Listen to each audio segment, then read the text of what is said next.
We had just moved into a little ranch house in the suburbs. Storybrooke neighborhood. Quiet, friendly neighbors, picket fences, the whole 9 yards. Sufficient to say this was supposed to be a new start for me, a recently single mom and my 3-year-old son. Time to move on from the previous year's drama and stress. I viewed the thunderstorm as a metaphor for this fresh start. One last show of theatrics before the dirt and grime of the past would be washed away.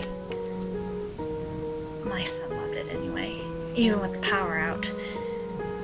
It was the first storm he'd ever seen. Flashes of lightning flooded the bare rooms of our house, imparting unpacked boxes with long, creeping shadows. And he jumped and squealed as the thunder rolled.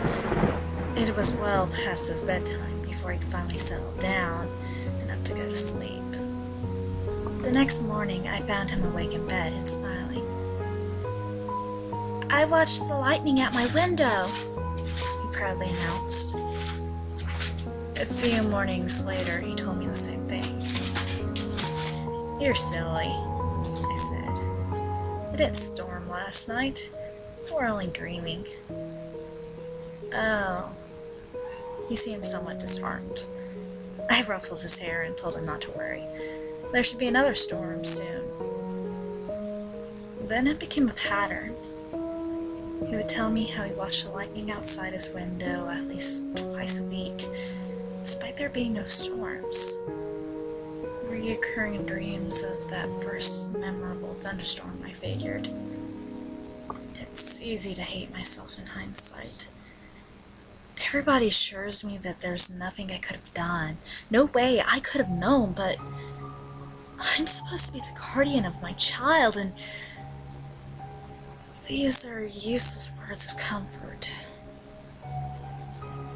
I constantly relive that morning, making my coffee, pouring milk over my cereal, and picking up the newspaper to read about the pedophile local authorities had just arrested. It was front-page stuff. Apparently this guy would select a young target, usually a boy, stake out their house for a while, and take flash photos of them through their windows while they slept. Sometimes he did more. My stomach sank as the connection was made. At the time, it was merely something from a child's imagination. In retrospect, it's the scariest thing I've ever heard. About a week before the predator was caught, my son came out to me in his pajamas. "Guess what?" he said. "What?" "No more lightning at my window." I played along. "Oh, that's nice. It finally died down, huh?"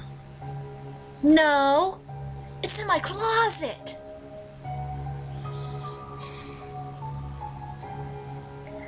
I've yet to see the photos